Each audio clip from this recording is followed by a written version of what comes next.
Assalamualaikum warahmatullahi wabarakatuh. Alhamdulillahirabbil alamin. Assalatu wassalamu ala Rasulillah. Asyhadu an la ilaha illallah wahdahu la syarikalah wa asyhadu anna Muhammadan abduhu wa rasuluh. Alhamdulillah, segala puji kita panjatkan kehadirat Allah Subhanahu wa taala yang telah memberikan limpahan karunia, limpahan kenikmatan kepada kita, utamanya adalah nikmat iman, sehingga hari ini kita bisa melanjutkan kembali kajian rutin kita. Salawat dan salam semoga tercurah kepada junjungan alam, qudwah kita, uswah kita, Nabi Muhammad sallallahu alaihi wasallam. Demikian kepada para sahabatnya, kepada keluarganya, dan sampai kepada kita semua. Ibu-ibu yang dirahmati Allah, hari ini kita adalah bonus di hari Senin kelima ya, sehingga kalau ada hari Seninnya 5 kali. Nah, ini yang terakhir ini adalah materi bonus, yaitu yang akan mengupas tentang kisah-kisah pilihan yang akan memuat banyak ibroh, banyak pelajaran buat kita semua. Dan hari ini insya Allah masih dalam rangka tahun baru Hijriah, kita akan mengupas, memisahkan sosok Asma binti Abu Bakar yang tidak bisa dipisahkan peranannya di dalam peristiwa hijrah. Semoga kita bisa meneladani Asma binti Abu Bakar, mengambil hikmah dari segala perjalanannya, karena menggali kisah-kisah salafus saleh layaknya kita menggali bongkahan-bongkahan mutiara yang memberikan kebaikan yang tiada putus buat kita semua. Mari kita simak baik-baik, semoga kita senantiasa diberikan kekuatan, tambahan ilmu yang bermanfaat, serta semangat untuk senantiasa beramal soleh. Amin ya Rabb. Ibu-ibu rahimakumullah, menggali kehidupan para salafus soleh, khususnya para sahabat yang hidup bersama-sama dengan Rasulullah Sallallahu Alaihi Wasallam, ibarat kita menggali mutiara-mutiara yang sangat berharga, karena kehidupan mereka adalah kemuliaan, kebaikan yang patut kita teladani. Bagaimana tidak, kalau kita ingin mendapatkan cerminan bagaimana generasi emas pertama, maka itulah yang akan kita dapatkan pada generasi mereka. Oleh karena itu, tidak salah kalau kemudian para ulama mengatakan barang siapa yang senang menggali, bercermin dari kisah-kisah para sahabat, maka hakikatnya dia sedang mendapatkan siraman-siraman terbaik yang bisa melembutkan hati, bisa menguatkan keimanan, bisa mendapatkan keberkahan, dan tentu yang paling pasti adalah bagaimana dia mendapatkan gambaran yang utuh, gambaran yang jernih, sehingga kemudian itu akan menjadi mizan, menjadi pengukur, menjadi timbangan bagaimana kemudian kita ingin mendudukan siapa diri kita dan apa kontribusi kita, bagaimana keislaman kita, bagaimana keimanan kita, seberapa kuat posisi kita, seberapa besar apa yang kemudian kita sudah berikan, sudah kita lakukan dalam amal-amal ini untuk Islam. Berkaca kepada para sahabat adalah hal yang paling utama, karena mereka lah sebetulnya fase pertama dalam Islam yang darinya kemudian memancarkan mutiara-mutiara yang sangat berharga yang wajib kita teladani. Oleh karena itu, ibu-ibu rahimakumullah, ketika kita membaca kisah para sahabat, maka berniatlah kepada Allah, ya Allah, kami menggali kisah ini, membaca kembali kisah ini untuk mendapatkan banyak ibroh, untuk mendapatkan penguatan, meningkatkan ketakwaan. Karenanya ya Allah, Rabbana zidna ilman warzuqna fahman.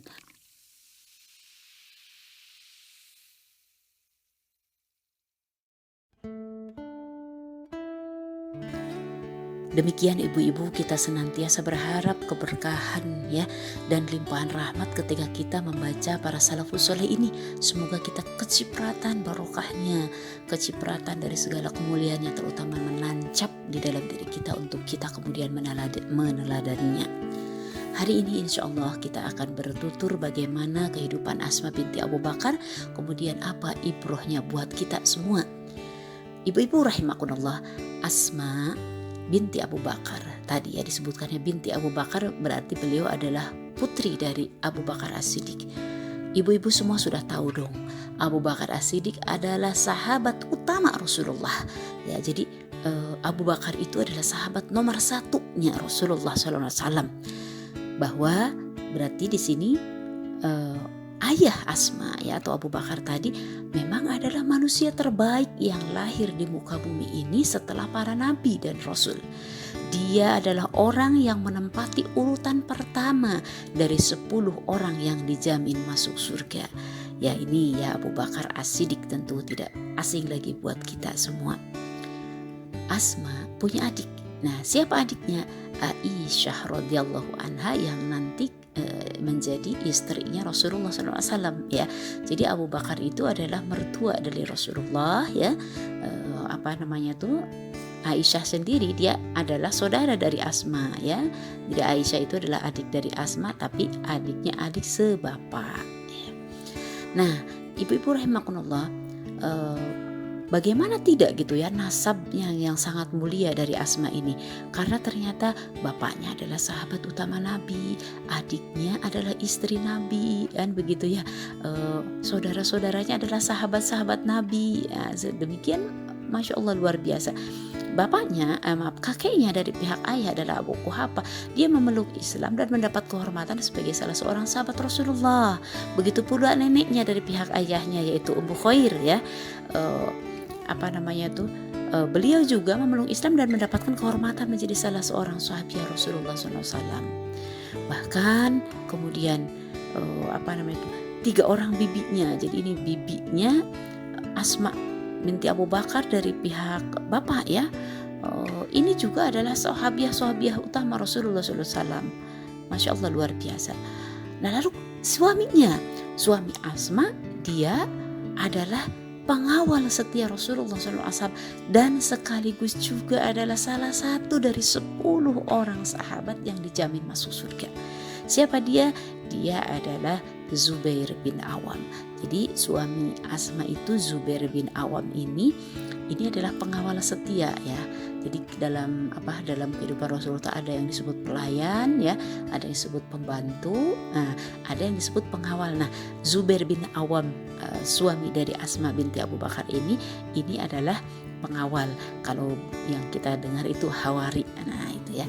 Jadi hawari itu pengawal, makanya ada grup Nasid Hawari. Nah, itu artinya pengawal setia, kurang lebih begitu ya.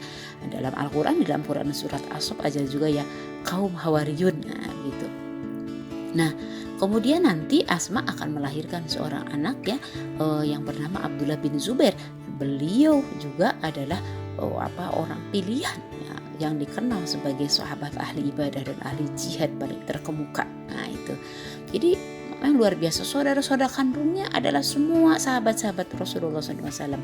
Nah, Umi mendapatkan bahwa Asma binti Abu Bakar adalah orang yang berada di urutan ke-18 ya, masuk Islam. Jadi yang masuk Islam pertama kali kan adalah Khadijah ya. Nah, Asma ini adalah urutan yang ke-18. Berarti hanya ada 17 orang yang lebih dulu masuk Islam darinya, baik laki-laki maupun perempuan. Ini betapa mulia sekali. Ada yang suka disebut asabiqunal awalun, orang-orang yang pertama kali masuk Islam. Nah, ada suka dikelompokkan 40 orang pertama yang masuk Islam pertama kali, yang diutamakan adalah Rasulullah SAW. Nah, ternyata Asma ini ada di urutan ke-18. Jadi kesimpulannya ya, ini baru berbicara nasab ya, ternyata Asma ini memang orang yang sangat dipilih oleh Allah Subhanahu wa taala, memiliki nasab yang sangat mulia. Beliau ini lahir di kota Makkah sekitar diceritakan kalau di sejarah itu, di berbagai kitab sejarah ya, tarikh itu 27 tahun sebelum Rasulullah hijrah. Ya, jadi Asma ini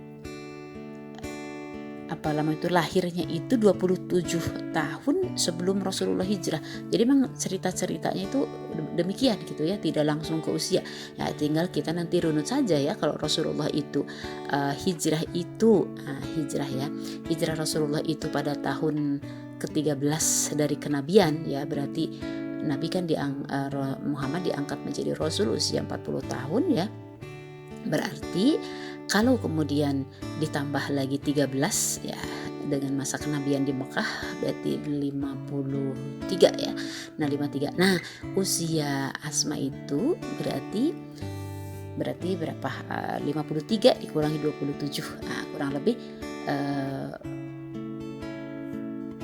14 tahun ya, kurang lebih 14 tahun. Jadi ketika Islam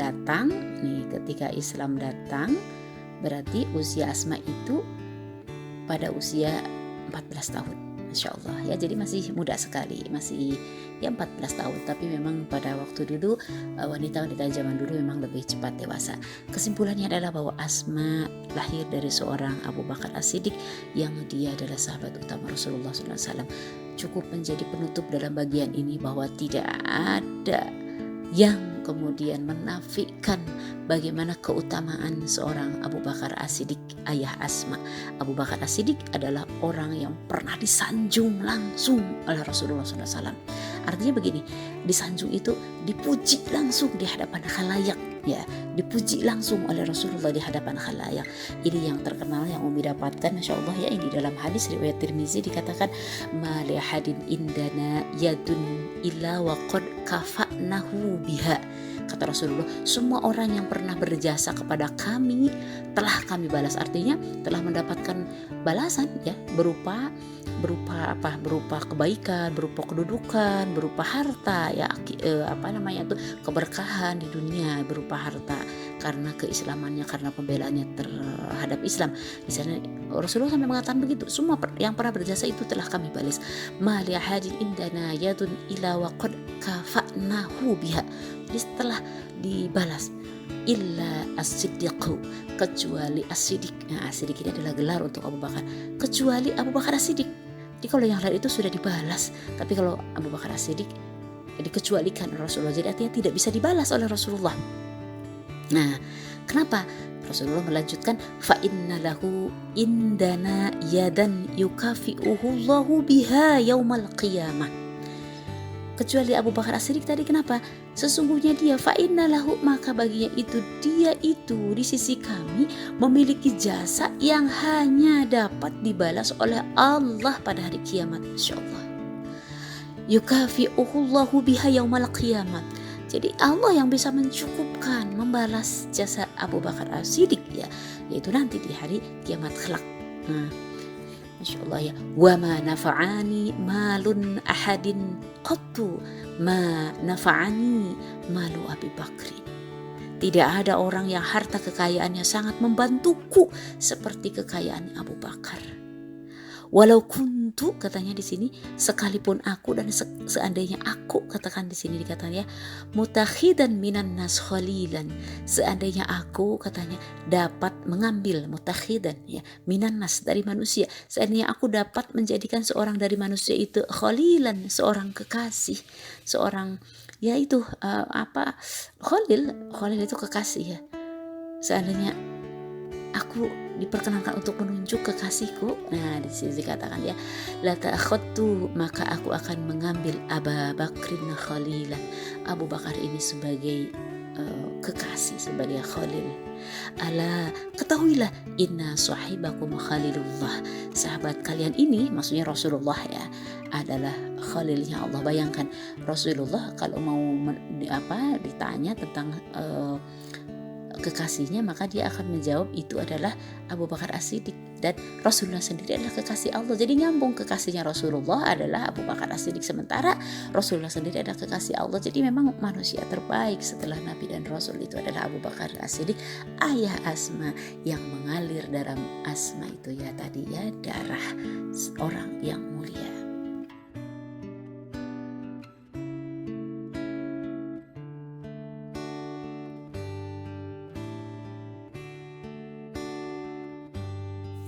Ibu-ibu rahimakumullah, semoga walaupun ini berupa cerita ya, berupa kisah-kisah yang seperti mendongeng begitu ya, tapi ini dongeng yang nyata gitu ya. Tapi semoga ibu-ibu tidak mengantuk ya. Kalau ada yang ngantuk silahkan ke kamar mandi untuk cuci muka. Umi sendiri ya, salah satu bacaan favorit itu adalah bacaan sejarah terkait dengan kehidupan Rasulullah dan para sahabat. Nyaris kalau udah berbicara mengisahkan tentang para sahabat itu tidak bisa berhenti Bu baca buku itu. Dan di sana itu memang sangat itu seolah-olah kita itu sedang dihadirkan sosok Rasulullah dan para sahabat di tengah-tengah kita. Kadang-kadang ketika membaca buku itu meleleh air mata gitu ya, menangis gitu, bersolawat gitu sendiri gitu ya Allah, membayangkan bagaimana beratnya perjuangan mereka pada waktu itu. Nah, mudah-mudahan dengan seperti ini pun kita tadi ya mendapatkan keberkahan dari membacakan kisah-kisah para sahabat, dalam hal ini adalah Asma binti Abu Bakar. Nah, ibu-ibu rahimakumullah, setelah kita mengetahui nasab yang sangat mulia dari Asma binti Abu Bakar, maka pada bagian kedua ini Umi akan menceritakan bagaimana peranan penting ya, peranan yang sangat mulia yang dilakukan oleh Asma binti Abu Bakar di dalam hijrahnya Rasulullah SAW. Nah, karena kita masih bulan Muharram ya, kemarin kita ini adalah peringatan di tahun baru Islam ya, dan ini tidak bisa dilepaskan dari peristiwa hijrah di mana Rasulullah tidak mungkin secara syariatnya ya, tidak mungkin bisa sukses, bisa hijrah ke Madinah tanpa peranan Asma binti Abu Bakar. Nah, ibu-ibu rahimakumullah, sedikit bercerita bahwa ketika Islam datang di kota Makkah, tidak semua lantas setiap keluarga itu masuk Islam ya, termasuk keluarganya Abu Bakar As-Siddiq ya, keluarga besar maksudnya. Bapaknya sendiri Abu Quhafah musyrik, ibunya bapaknya Abu Bakar, ibunya Abu Bakar berarti neneknya Asma, kakeknya Asma, neneknya Asma itu masih musyrik. Saudara Asma sendiri ada juga yang masih musyrik. Aslinya tidak semua langsung masuk Islam seperti itu, walaupun nanti di kemudian hari semua berislam. Nah, ketika hijrah itu orang-orang kafir Quraisy itu sangat ketakutan dengan gelombang hijrah yang dilakukan oleh para sahabat Rasulullah. Ternyata mereka walaupun berani menindas para sahabat atau katakanlah orang-orang yang masuk Islam, kaget gitu dengan kalau mereka mengatakan sebuah terobosan, kok bisa mereka hijrah ke Madinah. Dan hijrah ini kan diawali oleh para sahabat dulu ya, jadi Rasulullah itu belakangan setelah para sahabat pergi ya ke Madinah selamat. Nah, Rasulullah kemudian berniat untuk hijrah, dan memang yang menjadi teman untuk hijrah itu adalah Abu Bakar As-Siddiq radhiyallahu anhu ya. Nah, ketika mau hijrah itu orang-orang kafir Quraisy itu melakukan pagar betis Bu. Jadi rumah Rasulullah itu dijaga ketat siang dan malam supaya Muhammad itu tidak bisa mengikuti pengikut-pengikutnya untuk pergi ke Madinah. Dibuat pagar betis ini yang Masya Allah ada kekuatan Allah di sini. Ali itu adalah sepupunya yang juga menantunya ya. Itu disuruh tidur di tempat pembaringannya Rasulullah. Rasulullah tuh mau pergi dengan segala persiapan tentunya ya. Dan coba kalau bukan karena pertolongan Allah, gak mungkin Rasulullah itu bisa hijrah. Kenapa? Orang rumahnya ketat sekali gitu ya, dijaga gitu oleh orang-orang pilihan dari orang-orang kafir Quraisy ya untuk membunuh Nabi. Akan tetapi Nabi bisa keluar dengan apa? Ya tentu ini dengan kehendak Allah. Ya, jadi dibuat ngantuk tuh yang menjaga rumah Rasulullah. Pergilah Rasulullah ditemani oleh Abu Bakar As-Siddiq, dan ini uniknya kalau dari sisi kacamata sejarah ya yang Umi baca dari Muhammad Ramdan Al-Buti. Beliau ini adalah pakar sejarah yang selalu melihat bagaimana aspek-aspek kecerdikan ya, politis, kemudian aspek yang sangat fenomenal yang dilakukan di dalam peradaban Islam. Nah, salah satunya adalah bagaimana kemudian strategi hijrah. Jadi kalau istilahnya tuh Rasulullah itu hijrah itu justru bertolak belakang dengan arah yang seharusnya diambil. Taruhlah misalnya gini, kita nih harusnya misalnya kalau pergi ke Bandung itu ke arah mana, atau pergi bukan ke Bandung, ke Jakarta misalnya, ke Jakarta itu ke arah utara. Nah, tapi ini Rasulullah mengambil jalan selatan. Nah, demikian pula dengan hijrah Rasulullah. Kenapa? Kalau Rasulullah mengambil jalan yang biasa, nanti bakal bisa dibuntutin, bakal mudah gitu untuk diketahui. Rasulullah itu milih jalan yang justru berseberangan. Nah, nanti muter lah ya seperti itu. Nah, Rasulullah pergi dengan Abu Bakar As-Siddiq. Kita sudah tahu semua mereka dikejar-kejar ketakutan, ya ada artinya hal yang wajar ya, kecemasan bisa tersusul. Nah, sampai kemudian bersembunyi di Gua Sur. Nah, ini tidak usah terlalu banyak diceritakan bagaimana kisah di Gua Sur yang sebetulnya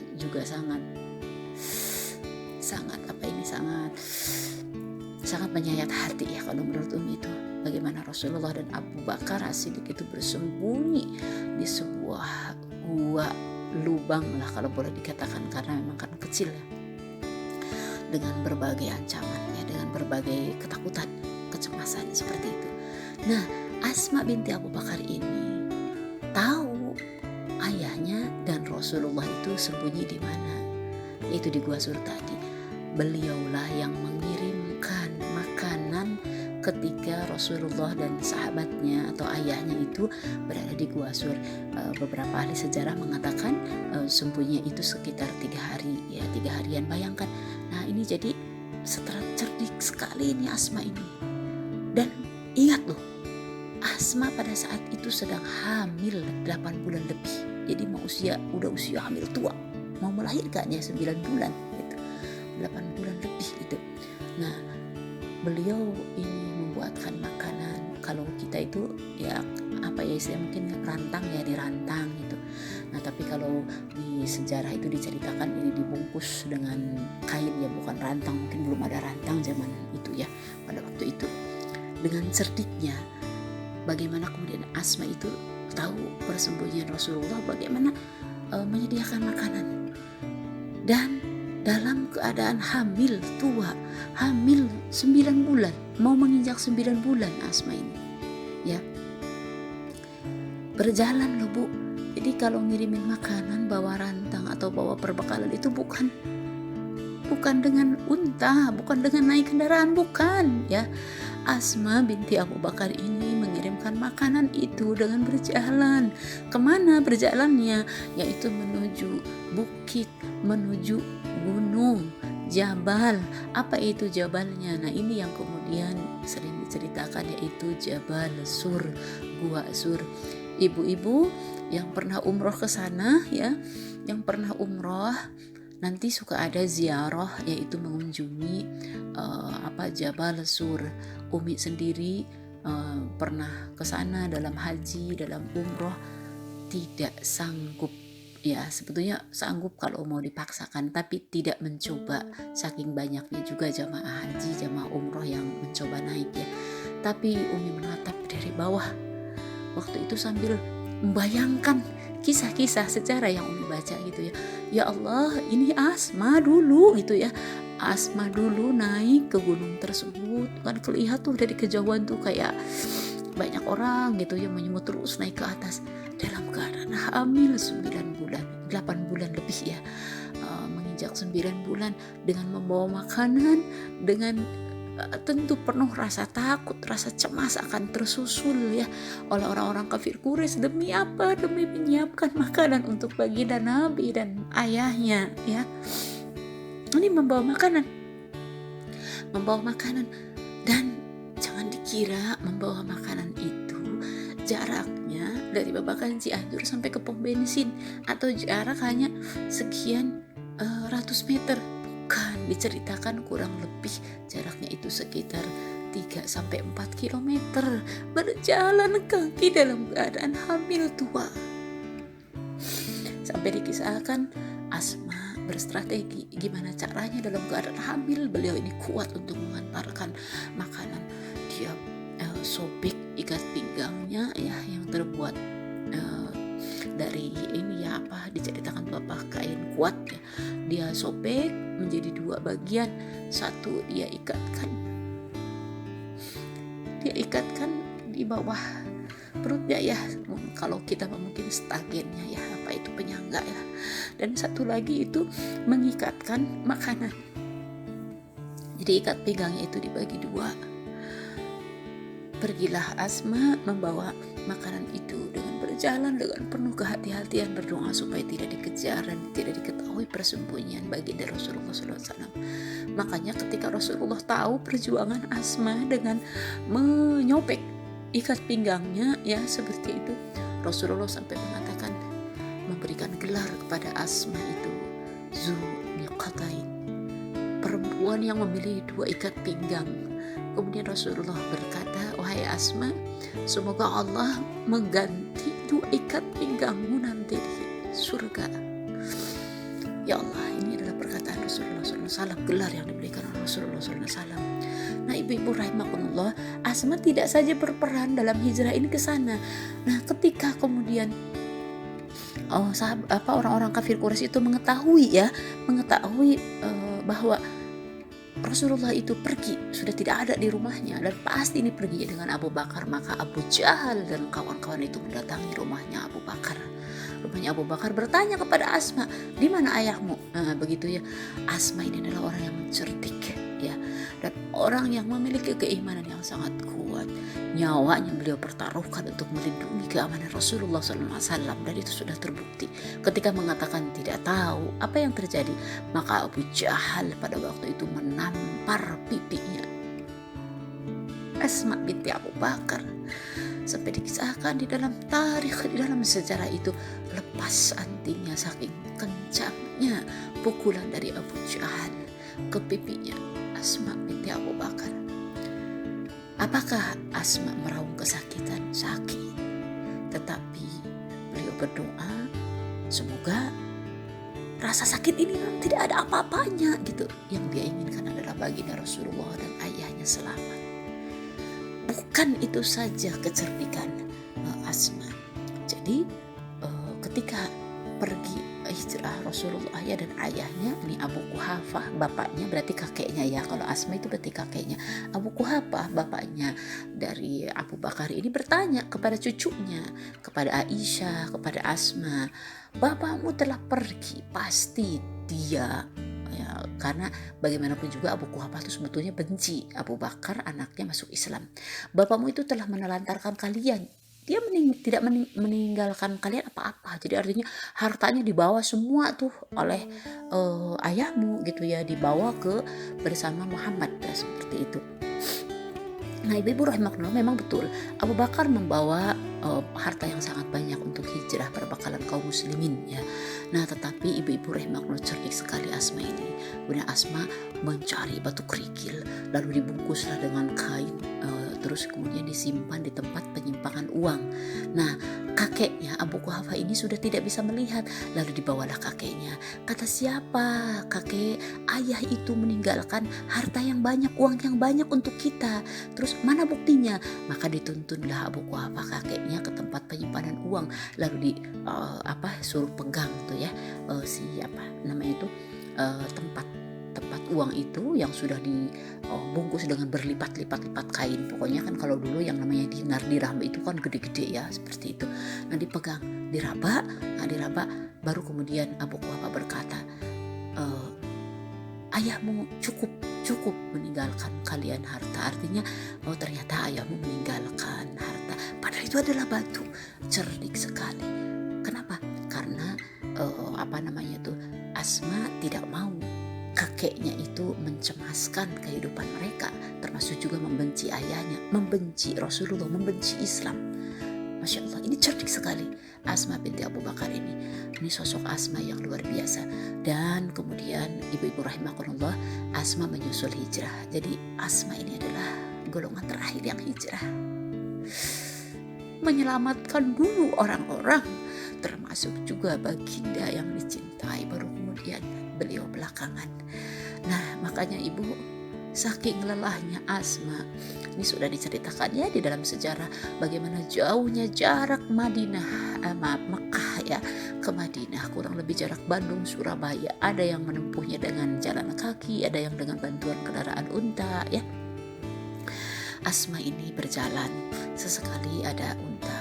Nah, berjalan sampai kemudian ibu berjalan. Coba ibu, bagaimana sih rasanya kita berjalan? Rasanya kita berjalan bagaimana, Bu? Apalagi ini mengandung bayi. Nah, sudah tua pula kehamilannya. Makanya kemudian Asma kelelahan. Dengan izin Allah, ketika tiba di Madinah, tempat yang pertama kali, nah ini Quba ya. Jadi kalau ibu-ibu yang umroh pernah ke Masjid Quba, disitulah ya Asma merasa kelelahan, kemudian melahirkan bayi, dan ini adalah bayi yang pertama kali lahir dari rahim kaum muslimin ya, yang hijrah, sekaligus juga membuktikan membatalkan semua sumpah serapah, orang-orang kafir Quraisy dan orang-orang Yahudi bahwa mereka yang hijrah itu akan celaka, tidak pernah bisa melahirkan. Nah, ternyata dijawab kontan dengan kelahiran Abdullah bin Zubair bin Awam. Lahirlah Abdullah dari rahim seorang perempuan yang mulia. Abdullah dibawa ke hadapan Rasulullah. Nah, ini yang kita kenal dengan tahnik. Jadi pertama kali Abdullah bin Zubair, bayi yang sangat bersih, yang sangat mulia, dibawa ke hadapan Rasulullah. Lantas Rasulullah kemudian mengambil kurma, ya, kemudian juga mengoleskan ludahnya Rasulullah SAW, dan kemudian dilumatkan, dimakankan, dimasukkan ke mulut Abdullah, ya, bayinya Asma ini. Makanya Asma sangat bangga karena makanan pertama kali masuk ke dalam tubuh anakku adalah makanan yang disuapkan oleh Rasulullah SAW dari mulut beliau langsung. Nah, itulah kemuliaan Asma di dalam membantu perjuangan Islam dalam hijrah ini.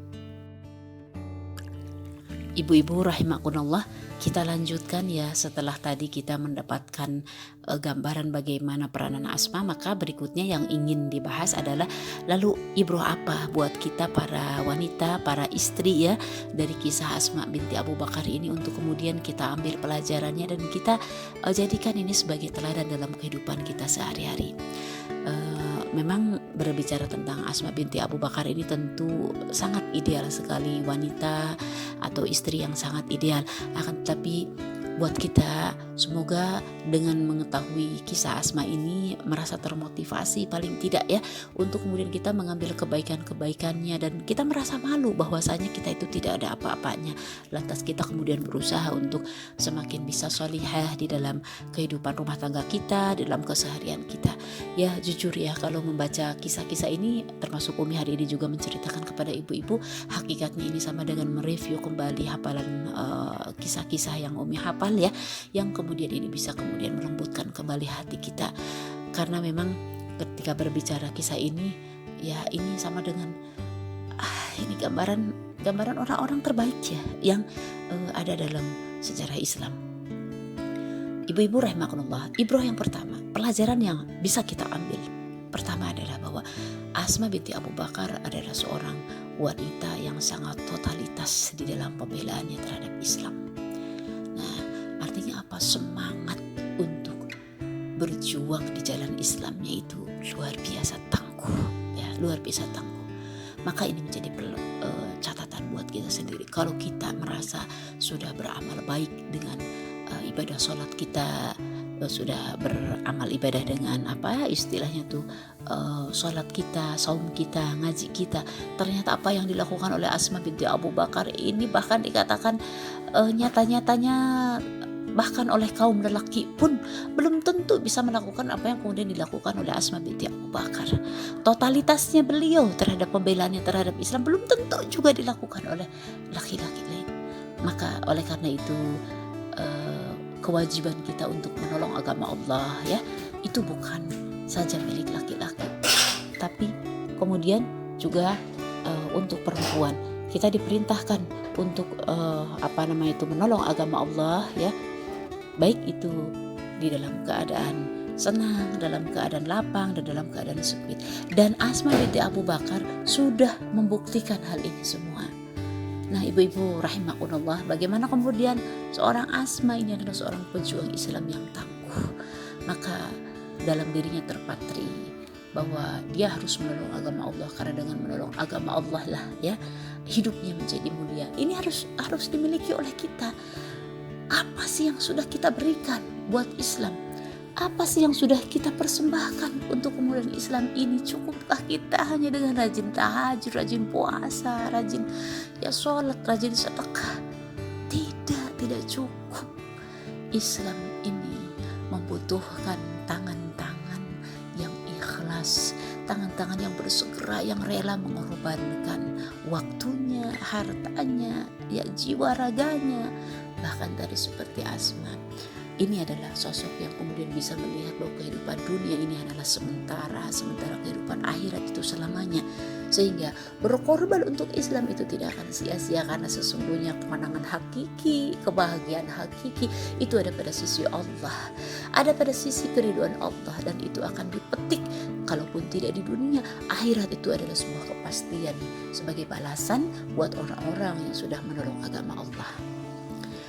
Nah, berikutnya yang kedua, ya, pelajaran dari Asma adalah bagaimana Asma ini adalah sosok wanita yang solihah. Nih ibu-ibu rahimakumullah, sosok istri yang solihah yang sulit juga mencari hari ini istilahnya tuh apa ya, tandingannya. Dikisahkan ini dalam kisah sejarah bagaimana dalam sebuah riwayat Asma binti Abu Bakar menuturkan, saat aku menikah denganku, ya, Zubair suaminya, ya, Zubair bin Awam itu tidak memiliki harta benda. Beliau adalah pemuda yang miskin, tidak memiliki budak, tidak memiliki harta atau barang apapun kecuali seekor kuda. Aku selalu menyiapkan makanan dan merawatnya. Aku menumbuk kurma yang sudah matang, memberinya makan dan minum. Selain itu aku pun menjahit untuk suaminya, maksudnya dari kulit. Aku juga membuat adonan roti, walaupun aku sendiri tidak pandai membuat roti. Namun aku dibantu oleh wanita Ansor, katanya, untuk membuat makanan itu. Nah, ibu-ibu rahimakumullah, Asma ini kita tahu beliau berasal dari keluarga bangsawan, berasal dari nasab yang mulia, berasal dari wanita yang dari keluarga yang terhormat. Tetapi kemudian ketika berjodoh dengan seorang pemuda miskin, beliau qanaah, beliau menerima. Nah, ini kan kadang-kadang susah dicari zaman sekarang ini. Kenapa? Karena Asma mengutamakan ketakwaan dan bersabar dengan kondisi itu. Ya, lalu Rasulullah memberikan kebun kurma ketika di Madinah itu, memberikan kebun kurma kepada Asma karena kasihan ya, Zubair itu miskin. Nah, dari kebun kurma itulah nanti pada akhirnya Asma ini menjadi tukang kebun. Nah, jadi suka ngebon lah, kalau bahasa kita itu ngebon, yang dia kemudian pulang pergi dari rumahnya ke kebunnya, merawat kebunnya dengan baik. Nah, ini dikatakan tuh sampai sebetulnya Asma itu mudah ya, kalau mau mengeluh itu sama bapaknya aja, bilang ayahku mungkin butuh pembantu lah gitu ya, atau minta duit dan seterusnya. Tapi Asma tidak demikian. Beliau tahu kalau sudah berumah tangga maka ini urusannya itu adalah urusan internal mereka, ya.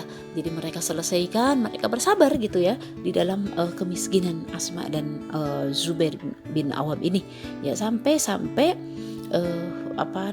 nanti memang suatu hari ya, keadaanku katanya sehari-hari itu seperti itu. Jadi kalau bahasa itu teh Masya Allah ya, orang yang tadinya kaya, yang tadinya berasal dari keluarga terhormat, ya, kalau terhormat tetap terhormat ya, makanya dari keluarga kaya kemudian hidup dalam keadaan sederhana, sampai dituturkan oleh Asma bahwa keadaanku sehari-hari itu tetap seperti itu sampai suatu ketika Abu Bakar ayahku memberiku seorang pembantu, sehingga aku tidak kerepotan dalam mengurus urusan kuda, kebun dan lain-lain. Aku merasa seakan-akan ayahku telah membantuku dengan sangat, ya, mengurangi bebanku. Begitu Asma menuturkan. Nah, ibu-ibu, ibrohnya buat kita, termasuk Umi terutama ya, janganlah kita banyak mengeluh dengan suami, ya. Syukurilah, ternyata Asma saja bersyukur dengan suami yang baik walaupun dalam keadaan tadi ya pas-pasan, ya. Nah, maka kita banyak-banyaklah bersyukur dengan kondisi rumah tangga kita, bersabar dengan segala ujian yang kemudian ada di hadapan kita. Bersyukurlah, jangan banyak mengeluh, karena sesungguhnya keluhan-keluhan itu hanya akan mendatangkan keburukan buat kita. Bersyukurlah, karena dengan bersyukur niscaya Allah cukupkan nikmat ini, niscaya akan berikan kebahagiaan, berikan kebahagiaan sejati di dalam diri kita, dan diberikan keberkahan yang pasti, ya. Itu yang kedua, ibroh yang kedua.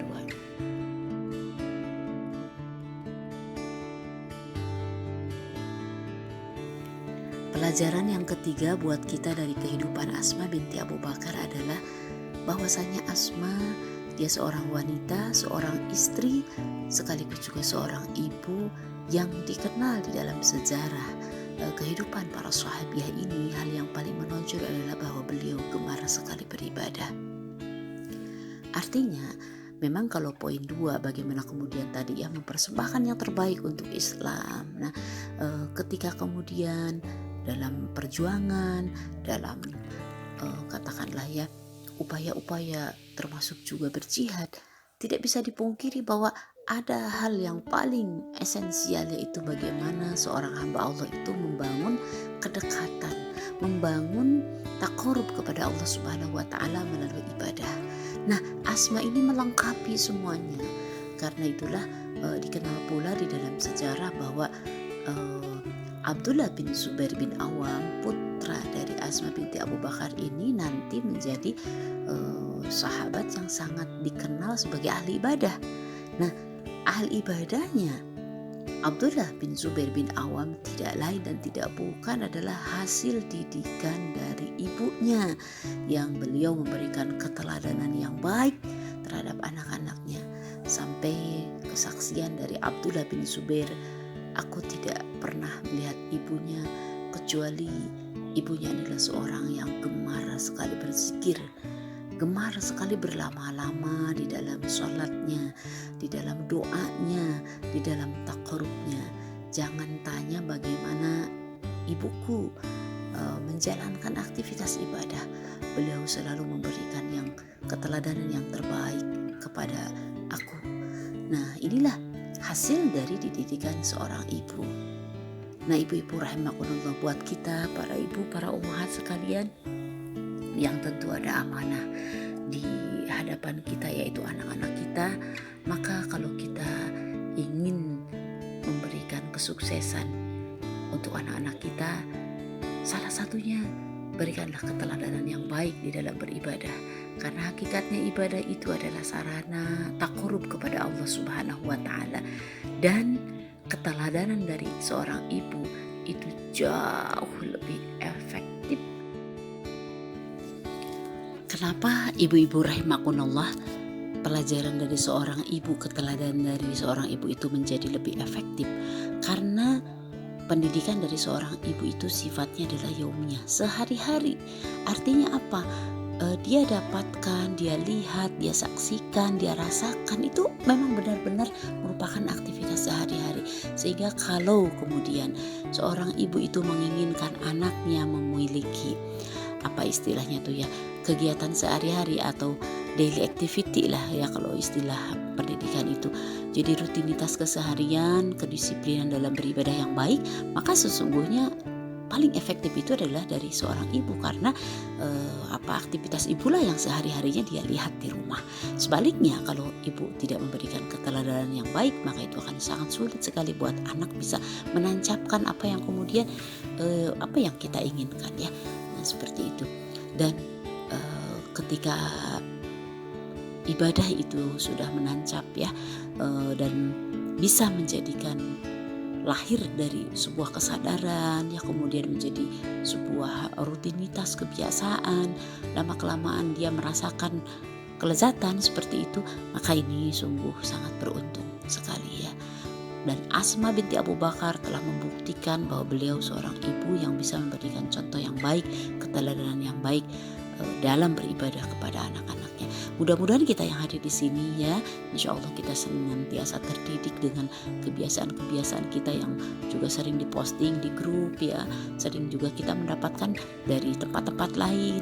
Maka terapkanlah, laksanakanlah, karena sesungguhnya ibadah itu akan membentuk kedekatan kepada Allah, dan kedekatan kepada Allah itu akan menimbulkan atau akan mengundang rahmat, akan menimbulkan keberkahan.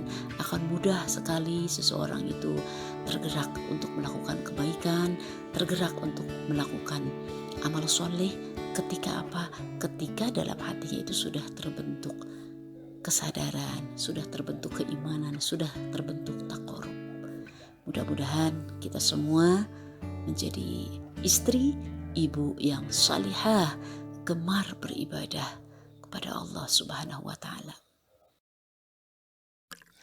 Ibu-ibu rahimakumullah, sebetulnya banyak ya poin-poin yang bisa dijadikan hikmah buat kita semua dari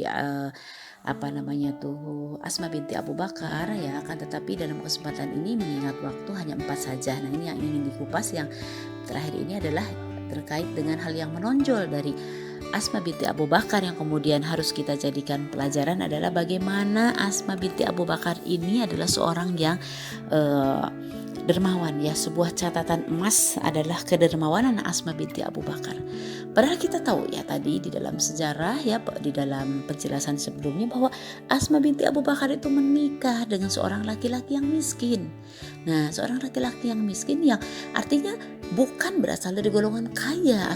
Keluarga Asma ini adalah keluarga yang biasa-biasa saja, bahkan tadi miskin. Nah, bedanya dengan kita adalah dengan Umi nih, tazkirah nih, peringatan sekali bahwa kadang-kadang kita itu berbagi itu setelah kita memastikan kalau diri kita itu cukup. Maka kita berbagi dalam keadaan lapang, berbagi dalam keadaan saya pun makan, saya pun bisa minum, saya pun bisa membeli ini, baru kemudian berbagi dengan orang lain. Saya bisa mendapatkan makanan, saya terpenuhi, tidak kelaparan, baru kemudian berbagi. Tidak demikian dengan Asma binti Abu Bakar. Asma binti Abu Bakar dalam keadaan kesederhanaannya sekalipun ya, maka beliau ini selalu ingin berbagi. Masya Allah, luar biasa. Makanya memang catatan emas kedermawanan Asma binti Abu Bakar ini sampai diabadikan, disebutkan oleh Ibnu Sa'ad ya. Jadi Ibnu Sa'ad ini adalah seorang pengarang yang sangat terkenal ya.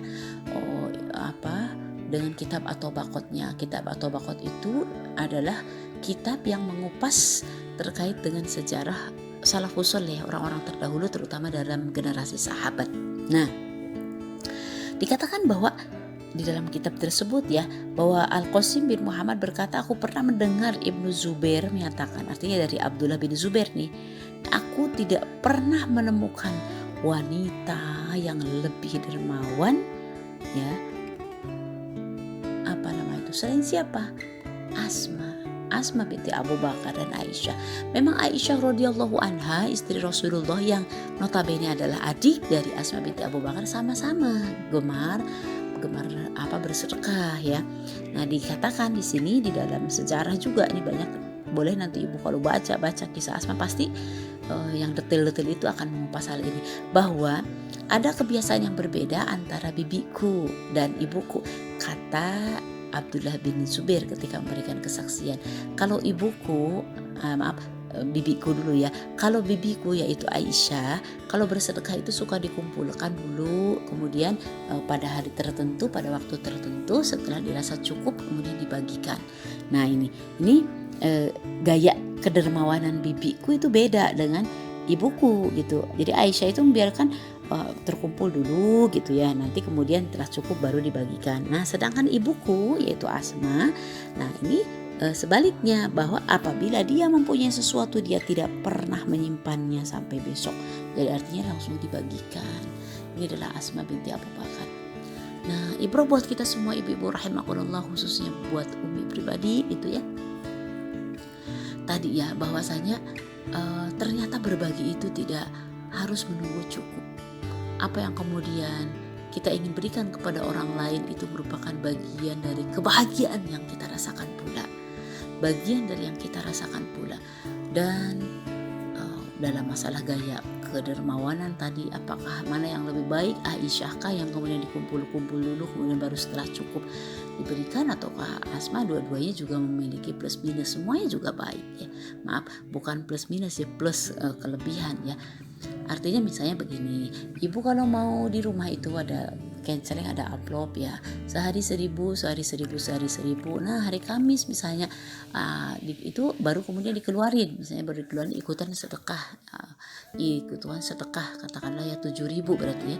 Nah, hari Jumat berkah, nah bisa berinfak 7.000 seperti itu, atau bisa kelipatannya, atau bisa juga misalnya sehari 10.000, nah 7 hari jadi 70.000 atau berapapun lah. Intinya setiap hari bersedekahnya kemudian dikumpulkan dulu di rumah, nanti kemudian dikumpulkan sekian hari. Nah, bisa juga setiap hari saya berinfak kepada orang fakir, kepada miskin, ya kepada anak yatim dan seterusnya. Silakan, semuanya juga adalah kebaikan. Itu dari sisi kedermawanan, dan ini wajib kita tiru ya ibu-ibu rahimakumullah, karena sesungguhnya kedermawanan itu akan lebih cepat melembutkan hati, sehingga hati kita itu mudah sekali mendapatkan cahaya dari Allah Subhanahu wa taala. Orang yang dermawan juga akan terhindar dari sifat mengeluh, dari sifat bakhil tentu ya, dan dari sifat dimana apa istilah itu, penyakit dunia yang mengarah kepada bakhil. Kenapa? Karena hatinya senantiasa diasah dengan kelembutan sehingga jauh dari sifat bakhil. Nah, ibu-ibu rahimakumullah, kedermawanan juga akan membuat dia terhindar jauh dari musibah-musibah, dari bala bencana yang akan mencelakakan dia dan dari agamanya. Nah, kedermawanan juga menjadikan seseorang itu terbuka pintu-pintu rezekinya yang luas, dan dia lebih tahu memaknai hakikat dari rezeki dari Allah Subhanahu wa taala, sehingga pada ujung-ujungnya hidupnya akan tenang ya, perasaannya akan senantiasa diliputi husnuzon kepada Allah, karena tambah terlatih dengan dermawan itu, tambah terlatih pada akhirnya konsep hidupnya, pemikirannya, dia akan mengatakan bahwa semua adalah dari Allah. Nah, disitulah nanti puncaknya itu senantiasa bersyukur dan husnuzon, dalam kondisi apapun. Nah, ini adalah kedermawanan yang wajib kita tiru dari Asma binti Abu Bakar.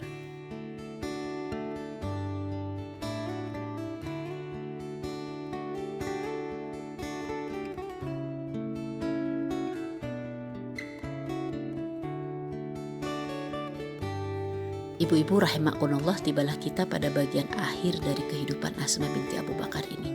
Jadi bagaimana akhir kehidupan dari sahabiah Asma ini? Kita akan simak ya. Ini adalah peristiwa yang sangat menyayat hati ya kalau menurut ini. Nah, Asma binti Abu Bakar dengan izin Allah memang usianya sangat panjang, yaitu 100 tahun. Sampai dikatakan bahwa Asma menyaksikan, artinya beliau ini menyaksikan Rasulullah, makanya kemudian digolongkan kepada sahabiah. Beliau juga menyaksikan kehidupan para khalifah Rasyidin. Jadi ada dalam masa kekhalifahan Abu Bakar, Umar, Utsman, Ali, bahkan kemudian kekhalifahan Yazid bin Muawiyah. Nah, putra dari Asma yang bernama Abdullah bin Zubair bin Awam ini menjadi khalifah menggantikan dari Yazid bin Muawiyah. Akan tetapi memang dukungannya kurang kuat, dalam arti banyak sekali rongrongan yang kemudian ingin menggulingkannya. Kebetulan Asma dan Abdullah ini hidup di kota Mekah ya. Nah, pada waktu itu diseranglah khalifah Abdullah bin Zubair bin Awam ini sampai kemudian terdesak ya oleh pasukan Hajjaj. Nah, ketika keterdesakan ini dan hampir kalah nih ya, pasukan tentara dari Abdullah ini merasa sudah sangat terdesak. Kemudian Abdullah bin Zubair menghadap kepada ibunya. Ketika ditanya oleh Asma, hendak apa engkau kesini? Nah, posisi Asma pada waktu itu sekali lagi usianya sudah uzur sampai tidak bisa melihat. Ya, saking sudah sepuh mungkin ya bahasanya begitu, tapi memiliki pendengaran yang sangat tajam dan ingatannya yang sangat tajam. Nah, ketika ditanya, maka Abdullah menjawab, wahai ibu, aku hendak bermusyawarah dengan engkau karena engkau adalah seorang yang faqih, ya, pandanganmu tajam, pikiranmu tajam, sehingga aku hendak bermusyawarah denganmu. Nah, apa yang engkau ingin musyawarahkan? Wahai ibu, hari ini pasukan banyak yang menyerang pasukanku. Aku hampir terdesak. Bahkan dikatakan bahwa oleh Abdullah bin Zubair ini hampir-hampir beliau ini menyerah.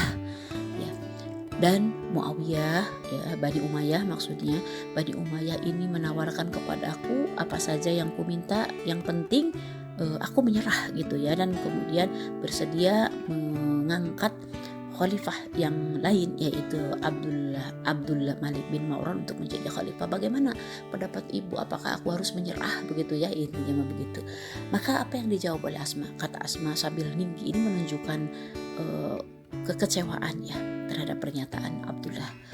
Wahai Abdullah, terserah kepadamu apa yang engkau inginkan. Jika engkau memang ingin mempertahankan yang hak dan mengajak kepada kebenaran, maka teguhkanlah seperti halnya prajuritmu yang sudah banyak berguguran, sudah banyak syahid dalam mengibarkan kebenaran kebenaran. Akan tetapi jika engkau menginginkan kemewahan dunia, sudah tentu engkau adalah seorang laki-laki yang pengecut. Ya, ini berarti engkau mencelakakan diri kamu sendiri dan menjual murah harga kepahlawananmu selama ini, nak, gitu ya. Nah, ini adalah bahasanya seorang Asma binti Abu Bakar yang beliau sudah kenal asam garam perjuangan para kesatria muslim, karena beliau hidup, bayangkan, dari zaman Rasulullah SAW. Maka Abdullah merasa malu dengan pernyataannya, dan kemudian ia merasa istilahnya tuh takut dengan ibunya karena pernyataan ibunya yang seperti tidak kecewa, sekaligus juga menaruh hormat ya kepada ibunya. Nah, lalu Abdullah mengatakan, akan tetapi ibu, aku akan terbunuh hari ini karena pasukan musuh itu sudah mendesak kota Mekah. Kata Abdullah. Apa yang dijawab oleh Asma? Wahai Abdullah, itu lebih baik bagimu daripada engkau menyerah kepada dunia, daripada engkau menyerah kepada musuh Islam. Akhirnya, kalaupun kemudian engkau nanti wafat, engkau mati, toh kepalamu akan diinjak-injak juga oleh musuh-musuhmu. Nah, itu seperti itu dikatakan. Apakah engkau takut mati? Lalu Abdullah menjawab, aku tidak takut mati, Bu. Tetapi aku khawatir mereka akan mencincang dan merobek-robek jenazahku dengan kejam dan dengan menghinakan, kata Abdullah. Lalu apa yang dikatakan oleh Asma? Tidak ada yang perlu ditakutkan, ya. Perbuatan orang hidup sesudah kita mati. Kambing yang sudah disembelih pun tidak akan merasa sakit lagi ketika kulitnya dikupas orang. Nah, sampai dikatakan oleh Abdullah, wahai ibu, semoga Allah memberkatimu ya. Wahai ibu, ya, pikiranmu sangat tajam, terang benderang. Nah, maksud kedatanganku di sini adalah ingin bermusyawarah dan mendapatkan penguatan darimu. Aku menyadari bahwa murka Allah akan datang kepada orang-orang yang menyepelekan segala apa yang diharamkannya. Nah, ini seperti itu. Inilah aku, wahai ibu, anakmu, anak hasil didikanmu. Aku selalu patuh menjalani segala nasihat ibu. Maka apabila aku nanti gugur, janganlah ibu menangis. Segala urusan kehidupan ibu serahkanlah kepada Allah. Ini kata Abdullah ya, menguatkan hati ibunya. Justru Asma mengatakan, yang ibu khawatirkan justru kalau engkau gugur, engkau tewas di jalan yang sesat. Nah, ini menunjukkan bahwa Asma sudah tidak takut lagi kalau kemudian anaknya gugur ya. Percayalah ibu, kata Abdullah, anak ibu tidak akan mundur. Anak ibu tidak memiliki pikiran sesat untuk berbuat mundur. Anak ibu tidak percaya ya bahwa untuk menyelamatkan diri, hari ini aku akan maju ke medan perang dan pasti aku akan gugur. Jawab Asma, alhamdulillah, kuatkanlah. Lalu apa yang dilakukan oleh Asma? Kata Asma, sini wahai Abdullah, mendekatlah kepada ibu. Sini mendekatlah kepada ibu. Anak ibu yang senantiasa berjuang, senantiasa taat dalam beribadah. Lalu yang dilakukan oleh Asma, yang dilakukan oleh Abdullah menjatuhkan dirinya di pangkuan ibunya. Hidung Asma beranjak dari kepala ke muka ke tengkuk gitu ya, artinya dipeluk, dicium seperti itu. Sampai kemudian tangannya Asma menyentuh tubuh Abdullah. Tapi tiba-tiba kemudian Asma menarik kembali tangannya seraya berkata, apa yang kau pakai wahai Abdullah? Kata Abdullah, aku memakai baju besi ibu. Untuk apa pakaian seperti ini? Untuk apa pakaian seperti ini dipakai oleh orang yang ingin syahid? Nah, kata Abdullah, aku ingin menyenangkan hati ibu bahwa aku memakai baju besi. Nah, lalu apa kata Abdullah? Tanggalkan. Kata Asma, tanggalkan, simpan, buang baju besi itu. Orang yang ingin gugur di jalan Allah tidak takut. Tanpa baju besi itu engkau lebih mulia dan engkau lebih memperlihatkan lagi semangat yang tinggi dengan keperkasaannya. Lalu Abdullah melepaskan baju besinya, kemudian memakai celana rangkap ya. Setelah itu beliau menuju Masjidil Haram, ya, pamit dulu kepada ibu. lalu berkata, ibu doakanlah